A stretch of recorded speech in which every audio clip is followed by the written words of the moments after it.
Hi, I'm Keith Payne with Superior Lending. And I'm Brenda Simmons with Presidio Real Estate. And we're here with your home buying tip of the week. Now, in our last couple of videos, we've talked about how to get your offer approved. In this video, we want to talk about what happens after your offer has been approved, and specifically with the loan approval process. So Keith, what happens once all of the loan application and all the documents are submitted? Great. So typically, when that's submitted, the underwriter, you've already been pre-approved, but now at this point, they want to verify that you can actually get the home that you're trying to buy. Right? That the numbers, the specific numbers that you've now provided via your real estate purchase contract, that Rep C, that you can actually purchase that home. So they're going to scrutinize the details, right? Look at the numbers, verify everything's right, and in many cases, ask for additional documentation for any questions that might arise to make sure that you can actually meet the obligation that you're asking for.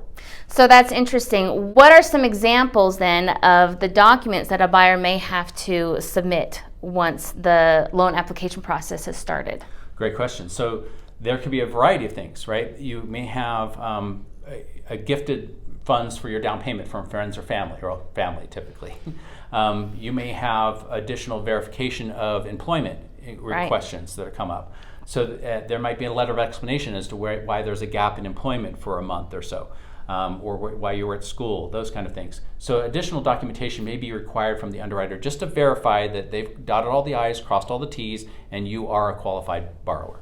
Yeah, I've even seen clarification on names, especially where you have like a senior and a junior or first or second or whatever may be the case. So be expecting that if there are some things that need to be clarified, you will probably be asked to do those clarifications. What does the buyer have to do in those instances? Like does the loan officer prepare those things? Like, how does that work? Great question. Typically what will happen is from your loan officer or the processor at your lending company, they will give you an email. They'll send, your loan has been approved, everything's good to go. But there'll be conditions from the underwriter which will require that additional documentation. Sometimes it's a document that you have to provide, either from your employer or from your own archives of information. Other times the processor or the loan officer will prepare the documents, such as letters of explanation, that you will just sign and send back. So it's a pretty easy process then. Typically. That's awesome. So we hear a lot about the length of time that it takes to process a loan. Sometimes they'll take a whole 30 days and others as short as 10 days or under. So what's the difference in that? Why do some loans take longer than others to process? Great question. And really the short answer is it depends on how complex your specific situation is. So individuals who can take 10 days or less, sometimes even quicker to be clear to close, meaning they're approved and everything's good to go and all the documentation has been acquired from the lender, usually are those who are W-2 employees. They have no additional real estate entities that they own or real estate properties that they own, fairly simple taxes, and everything's fairly cut and dry for the underwriter, so there's not a lot of questions.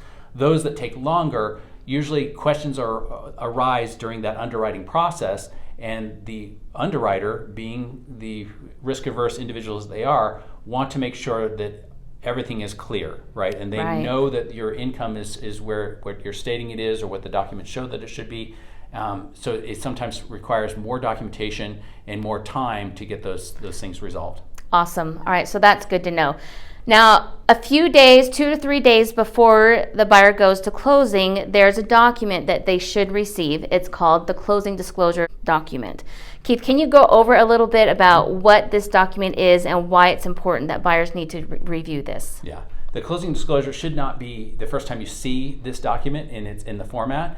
You've seen loan estimates or other CDs during the process, hopefully, that will delineate what your loan should look like, right? All the numbers of your loan. But that final closing, that final CD, final closing disclosure, like Brenda said, you should see it 1 to 2 days from your loan officer or the processor.